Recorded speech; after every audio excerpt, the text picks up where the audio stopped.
अस्सलामु अलैकुम रहमतुल्लाहि ताला व बरकातुहू। सवाल है आज का कि हाफ आस्तीन के जो कपड़ों में नमाज़ पढ़ी जाती है, यहाँ तक कि जो बाँव वाला कपड़ा होता है उससे जो नमाज़ पढ़ी जाती है, क्या ऐसे कपड़े से नमाज हो सकती है या नहीं होगी? जो हाफ आस्तीन का कपड़ा पहनकर नमाज़ पढ़ते हैं उनकी नमाज होती है या नहीं होती है? आइए आज इस मसले को हम आपको इस छोटे से वीडियो में बताने वाले हैं। आप वीडियो में बने रहें। आजकल बहुत ज़्यादा देखा जाता है, नमाज जुमा हो या और वक्त की नमाज हो, आप मस्जिद में हर वक्त की नमाज में एक दो शख्स आपको ऐसे नज़र आ जाएंगे जो हाफ आस्तीन वाली कपड़े को पहनकर नमाज पढ़ा करते हैं। बहुत सारे लोग ये सोचते हैं कि इनकी नमाज हो ही नहीं रही है, बहुत सारे सोचते हैं कि ये गलत काम कर रहे हैं। आइए इस पर शरीयत क्या कहती है इस चीज़ को जानते हैं।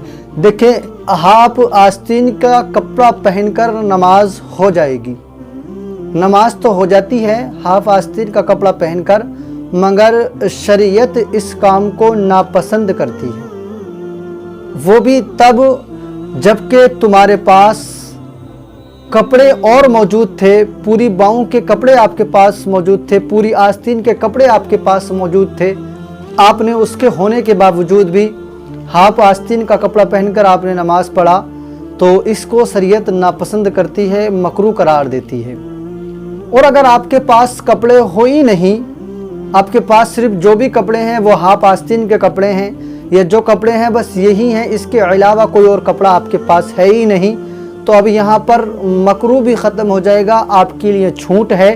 आप जो है हाफ आस्तीन के कपड़े पहनकर ही नमाज पढ़ सकते हैं, आपकी नमाज हो जाएगी। मगर आपके पास अगर कपड़ा मौजूद है फिर भी आप बार बार इसी को पढ़ रहे हैं, इसी हाफ आस्तीन को पहन करके पढ़ रहे हैं, तो ये मकरूह है और इस काम को शरीयत नापसंद करार देती है। इसीलिए आजकल तो हमारे घरों में पूरी अलमारियाँ एक एक के कपड़ों से भरी पड़ी हैं। कैसे कह दें कि इनके पास पूरी आस्तीन के कपड़े मौजूद नहीं हैं? आजकल तो जो भी नौजवान पढ़ रहे हैं वो मेरी नज़र में जानबूझ के पढ़ रहे हैं, कोई हो अलग बात है, मगर ना ज़्यादातर लोग जानबूझ करके नमाज हाफ आस्तीन में पढ़ रहे हैं, वरना उनके पास कपड़े की कमी नहीं है, सारी आस्तीनों वाले कपड़े उनके पास हैं, और उसके बावजूद भी वो जो है इस हाफ आस्तीन वाले से नमाज पढ़ लें। नमाज तो उनकी हो रही है मगर मकरूह हो रही है। और आप ये जानें कि जब आपको नमाज पढ़ना ही है, जब हमें कोई इबादत करना ही है, तो फिर क्यों ना हम उसको सही तरीके से करें, फिर क्यों ना हम उसको सही तरीके से करें।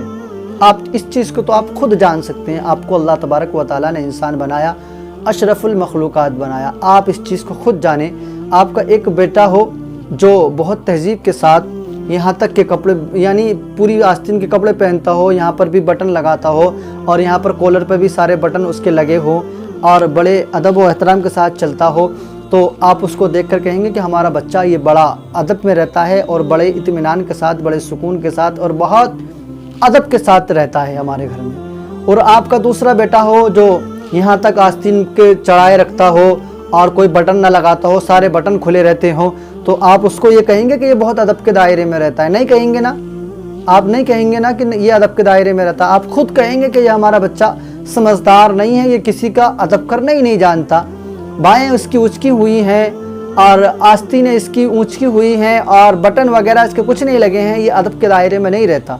तो आप तो अल्लाह तबारक व तआला के घर में जा रहे हैं, अल्लाह तबारक व तआला की रज़ा के लिए सजदा करने जा रहे हैं, वहाँ पर इस तरीके से जाना ये कहाँ से मुनासिब हो जाएगा? इसलिए आप मस्जिद में जाएँ या घर में पढ़ें, जहाँ भी पढ़ें, आप पूरी आस्तीन वाले कपड़ों को पहन कर के नमाज़ पढ़ें। मजबूरी अलग चीज़ है, और जब मजबूरी नहीं है तो आप पूरी आस्तीन वाले कपड़े पहनकर ही नमाज को पढ़ा करें, यही बेहतर और यही पसंदीदा काम भी रहा है। आइए फिर मिलेंगे किसी और नए मसले के साथ नई वीडियो में, तब तक के लिए खुदा हाफिज़।